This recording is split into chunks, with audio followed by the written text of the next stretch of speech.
Are you ready to get in on a SpaceX Starlink IPO?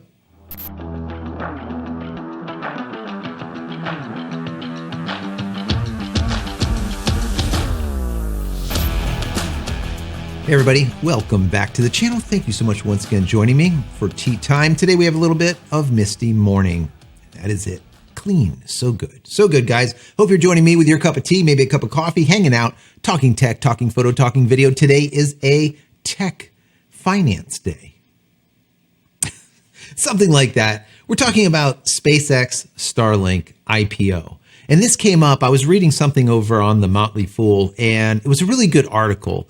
And it had to do with Elon Musk and SpaceX Starlink and the IPO that is probably going to happen. And I want to get your thoughts on it. There was a lot of good data here. And even though this isn't a finance channel, anything that we talk about here, obviously, is not me giving you advice to buy or not to buy or anything like that. I'm sure you guys know that. I'm not here as a finance guru, but I just want to look at the facts of what they're coming up with. What would an IPO be? How much would that IPO be worth according to them? Is it something that you would be interested in getting involved with? Now, you know, I am a fan of Elon Musk. I am a fan of SpaceX Starlink. I think Starlink is fantastic. Is there a lot of shortcomings here, there, and elsewhere? Yes, there are. Just like anything else, they're trying to figure things out.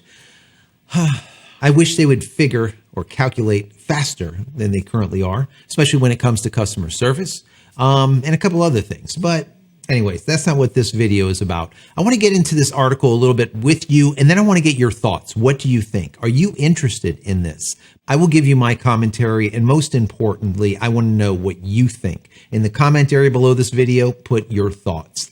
This is what this channel is all about. Us, not just me, some talking head. Big talking head at that.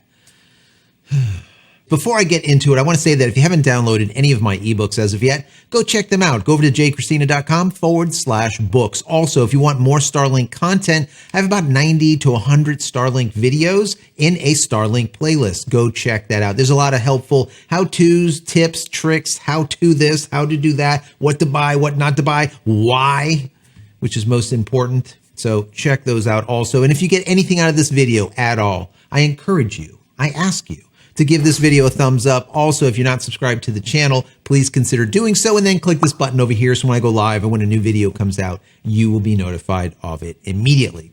So anyways, let's get right into this article. Anticipation of the IPO of Starlink, SpaceX's pioneer effort to cover the Earth in satellite broadband internet began to build in October 2020 when SpaceX announced introductory beta pricing for SpaceX Starlink internet service. Now, you remember, I was probably one of the first, just coming out of beta, to get my Starlink. Very exciting time, especially for me that had absolute crap service from AT&T for so many years. Anyways, once again, that's not what this video is about. Let me continue. Interest in a Starlink IPO probably peaked last year after Elon Musk tweeted support for his COO's prediction, saying he would probably IPO SpaceX Starlink.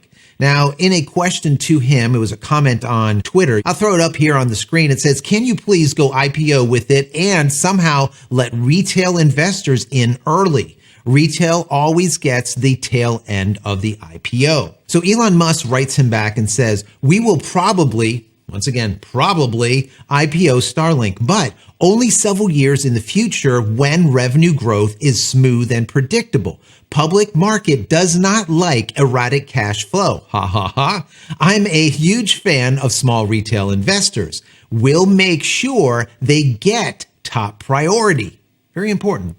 And you can hold me to it. Now, does he do everything that he says? Probably not, but this is nice. I like that he's saying, listen, I'm going to give priority to these small retail investors and you can hold me to it. I like that. I like that a lot. Now, this was said 2 years ago in 2020. We're now in 2022. So it's possible that we're going to get an IPO in the not so distant future, if one comes. And I guess it has to do with how successful the business is. And that is what the Motley Fool gets into here. They get into breaking it down. So they continue by saying, after all, most analysts agree that SpaceX's core space launch business is probably generating less than $2 billion in revenue annually. And with most of the company's launches being performed for its own benefit, i.e. launching Starlink satellites, that $2 billion figure isn't growing very fast. According to Musk, it's not a space launch, but Starlink that will become the core service and primary revenue driver for SpaceX in the future,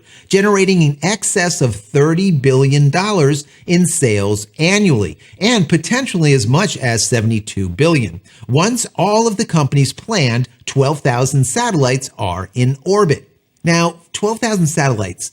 They got it right, but not right. Yes, 12,000 satellites was their initial goal. That's what Elon said. I want 12,000 satellites up there in LEO, in low Earth orbit. Now, as I recall it, their goal really isn't 12,000. Yes, their short-term goal is 12,000 satellites in LEO, or low Earth orbit. But Elon's actual goal is 42,000 satellites, according to him. So, anyways, keep that in mind as we read through here.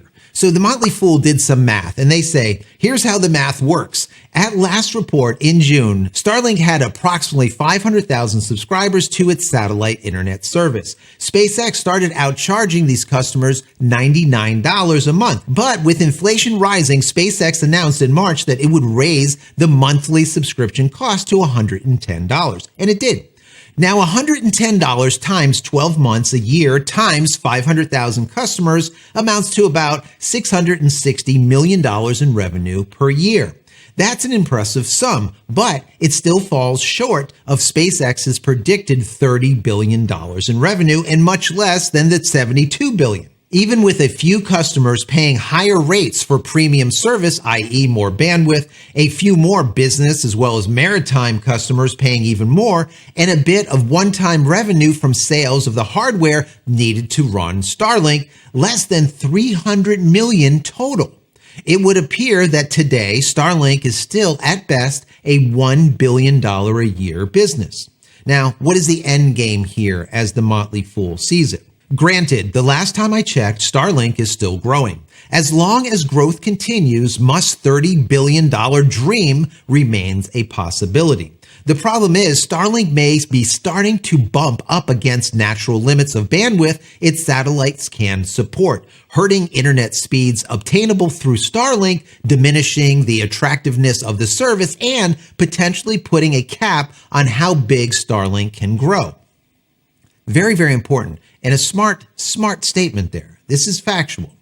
As CNBC reported earlier this month, SpaceX has begun throttling download speeds for Starlink customers who exceed the 1 terabyte of monthly Starlink usage during what it calls peak hours of use. This is absolutely the case. We talked about that a few videos ago. Premium customers who breach the data cap may be asked to pay an extra 25 cents per gigabyte over the cap, or $1 per gigabyte if you're a business customer, or be downgraded to a slower basic service for the remainder of the month.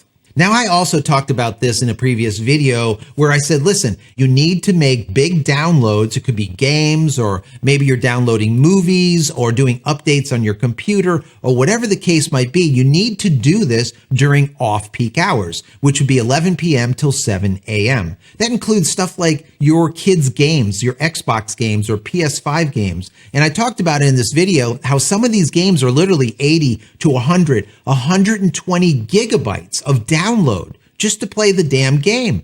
You're talking about 1/10 of your allotment just gone, downloading that one game. So you need to be vigilant about that. And if you are a SpaceX Starlink user, you need to make these big downloads during off-peak times between 11 p.m. and 7 a.m.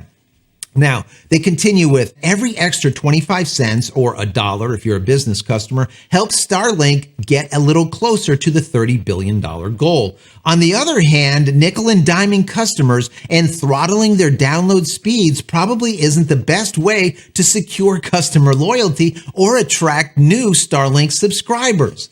Is this not absolutely the case, guys? We've talked about this, and this is a major issue, They continue with, and Starlink's new policy highlights the limitations of the ability to support new users, which could further discourage new subscribers from signing up. So they finalize here with, so what's the upshot of SpaceX Starlink IPOing? They say, even at full capacity, 12,000 satellites in orbit, it is unlikely SpaceX will be able to support more than 8 million global users, which translates into about $16 billion in annual revenue, or barely half of the 30 billion target. Well, the target is up to 72 billion. Let's call it the 30 billion target. Worse, if Starlink ends up slowing down its growth by throttling its customers, even $16 billion could be out of reach. And the less revenue Starlink can make, the less the IPO will be worth, if the IPO even happens. I mean, I agree with the majority, I would say 90% of this article. The thing that they don't look at here is how about money coming from other countries? What about the money coming from our government or other governments? How about money that's coming from the cruise line sector? How about money that will be coming from the airline sector?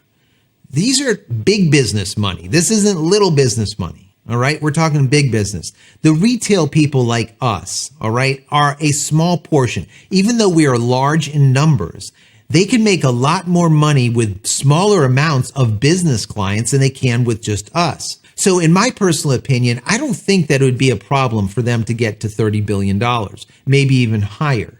But what the Motley Fool is saying here, 16 billion is probably going to be it, and that's pushing it.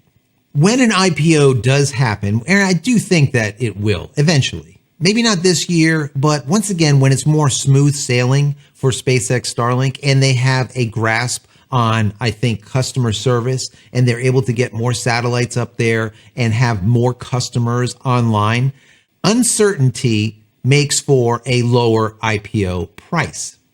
And I don't think Elon is stupid. As we know, he's a freaking genius. So he's not going to put an IPO out there that ends up being a dud. He also doesn't want to put something out there that he's not going to be able to fulfill on, and it ends up tanking, right? There's always that fine line. So I do think that an IPO is going to happen. I think a $16 billion company is probably where it's at, maybe $20 billion at the time of IPO. If it happens within the next year, let's say, it could be even higher if we account for countries and governments and, of course, the airline sector, as well as cruise line and all the rest of them. So I'm thinking 20 billion is probably going to be a good number for the next year or two. All right. Maybe higher, but we will see. My question to you is this something that you would be interested in? As we know, Elon Musk's Tesla has always done really well, especially when it comes to EV. Against the rest of the field of EVs, Tesla's number one. So are they doing that great right now? No, but then again, the stock market is a damn wreck. I do think a SpaceX Starlink IPO will come. Once again, my question is, will you buy into it? My answer is I will buy into it immediately. If I was able to buy into it before it IPO'd, I would buy into it then. And the reason being is, number one, I think that he's very smart, and I think that he's going to do well for the company. And I do think, based on what we're reading here and what he's stating, he is looking at SpaceX Starlink as being even more important than SpaceX launching rockets daily. All right, or many rockets a week. He is seeing SpaceX Starlink as being the moneymaker, the breadwinner, all right? That money that's going to be able to get him to Mars, so to speak. So I think he's going to be putting a lot of effort and time into SpaceX Starlink going forward. So in the comment area below this video, let me know, is SpaceX Starlink IPO something that you would be interested in? Would you buy into it earlier if you could? Or would you wait to see how it all comes out in the wash? I want to know. I might even put a poll up also about this, because I want to know where people's minds are. Are they really that enthusiastic about it? Or are they less enthusiastic about SpaceX Starlink today due to the data caps and all the other problems that they've been having, problems that we see it as. So I want to know your thoughts once again in the comment area below this video, as well as the poll that I'll be putting up probably today, maybe tomorrow. Take that poll. I hope you've enjoyed this video. If you have, please throw it a thumbs up. That'd be awesome. Don't forget to subscribe to the channel and click this little button over here so when I go live and when a new video comes out, you will be notified of it immediately. And finally, head over to my website, JCristina.com, where you can find all the photography tools I've invented for you and me over the years, and hopefully there's something there that you might like. And if there is, please pick it up and support me and my family. That's it, guys. I'm out of here for another vlog. Many blessings to you and your family. Stay safe, stay healthy, and we'll see you in the next one. Love you all.